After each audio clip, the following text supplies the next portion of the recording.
You said that everybody basically agreed that Israel should be supported in its response at the beginning.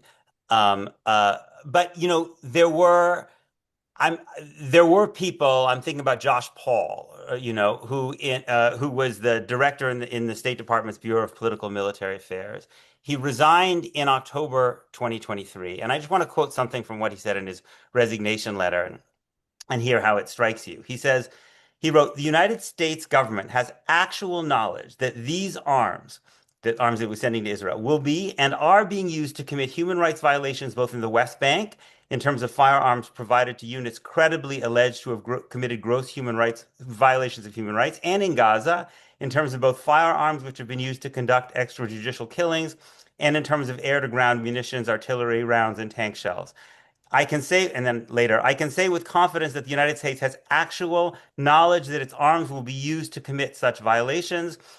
And then later, as such, the U.S. is in violation of its own policies and laws, including the conventional arms transfer policy that I helped draft. So he's saying basically, and this is a guy who's kind of working on these arms, we know that Israel is using American weapons will be and is already using to commit gross human rights violations, which violates U.S. law.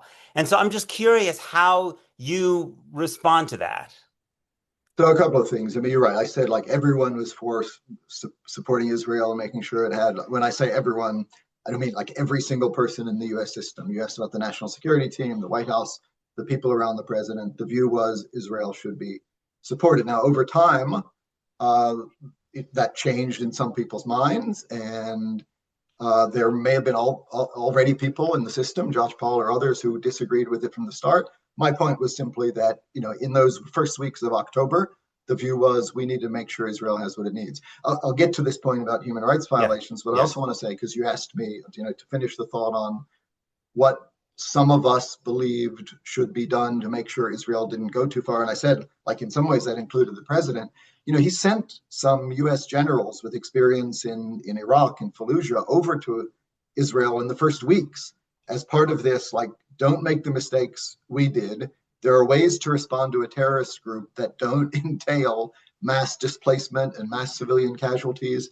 And we were very concerned about a ground invasion. Looking back, again, this could be a whole other discussion. Like, in the end, it turned out that the airstrikes were probably even more damaging than going in on the ground.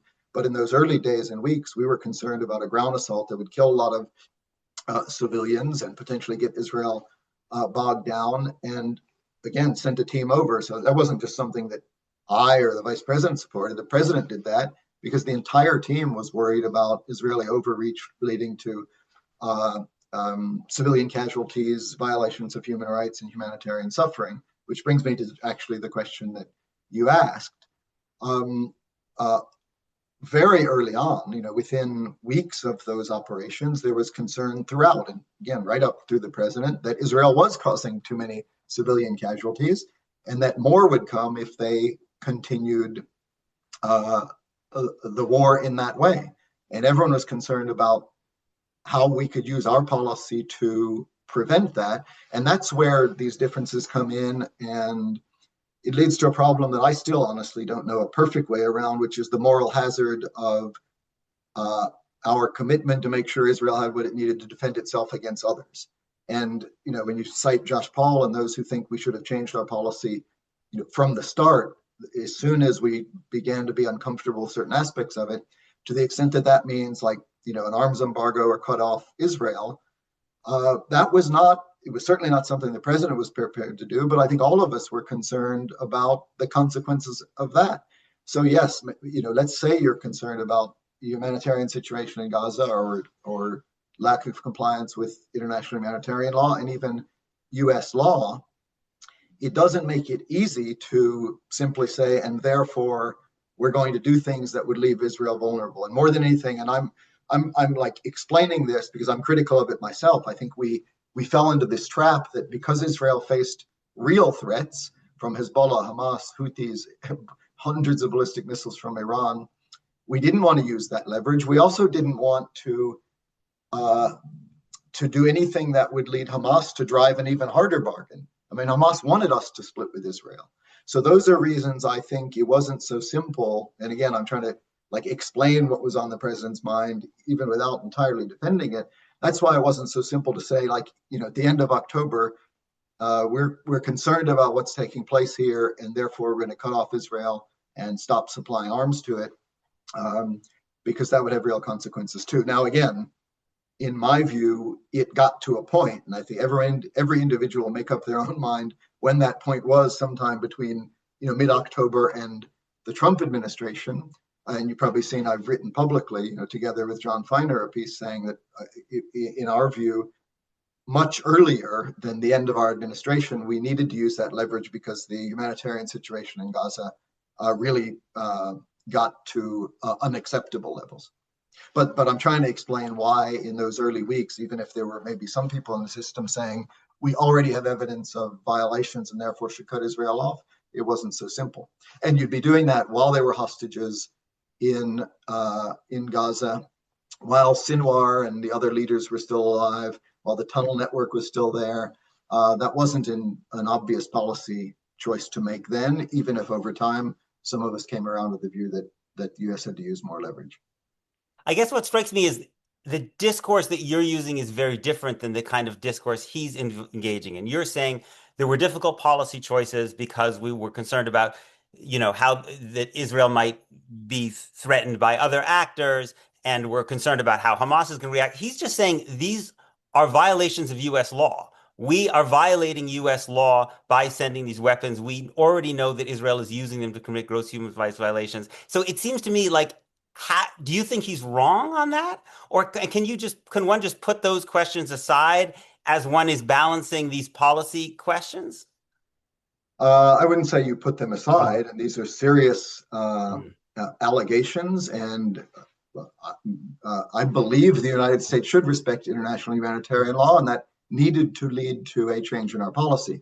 I am, though, saying absolutely mm, that you need to balance it with other considerations. You could mm, take a view, we're going to just like absolutely strictly read the mm, law and mm, therefore not deliver any arms mm, to Israel. That's a mm, legitimate, mm, respectable view, mm, but you can't do that and ignore the consequences of that decision. If you want to take the view that, therefore, and as early as whenever that might have been, October, mm, November, mm, that you're going to not supply Israel with any arms at all, mm, even as you're genuinely worried that Hezbollah is going to launch rockets on Tel Aviv, that Iran would be prepared to do the same, mm, that Hamas would keep up the fight, keep the mm, hostages, and rule Gaza. You mm. just have to own the consequences of that decision, and that's the president wasn't close to being there. Like I said, over time, I came to the view that the situation in Gaza was that Israel had already done what it needed to do to dismantle the threat, the strategic threat to Israel from Hamas, and the mm. balance was way out of proportion. And that did require a change in US policy and leverage.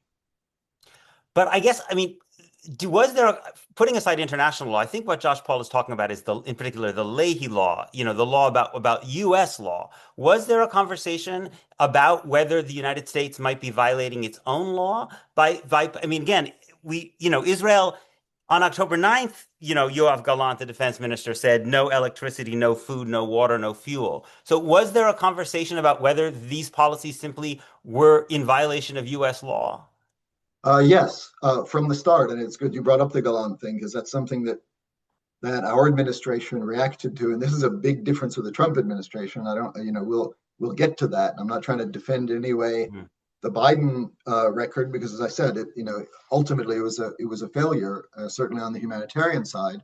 But one difference between Biden and Trump is like every single day during our administration, we were trying to get the Israelis to let in more humanitarian aid, which, by the way, would be in order to make sure it was compliant with our domestic law and international humanitarian law, and to avoid civilian casualties. And I think we had an impact on that. Not enough of one, but we had an impact. In contrast to Trump, who basically said, finish the job, you can do whatever you want, which led to a total blockade of Gaza for 2 months, which is what led to widespread famine. But again, to answer your question, yes, and that when Gallant said that, our reaction was, well, no, that's a gross violation of, even aside from law, of our morality. And the reason we're standing with Israel is supposed to be defending our common values, and that's unacceptable. And we pushed, and that's another thing Biden said on whatever October 18th when he went to Israel.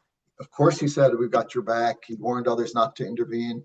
But he also said, you guys got to deliver food and water and electricity. And, we had those debates at the highest levels with the Israeli government. And some of them were saying, we can't deliver electricity. They use it into air conditioned tunnels in Gaza. And we were like, yes, they do. But they also use it to stay alive. And you can't do that.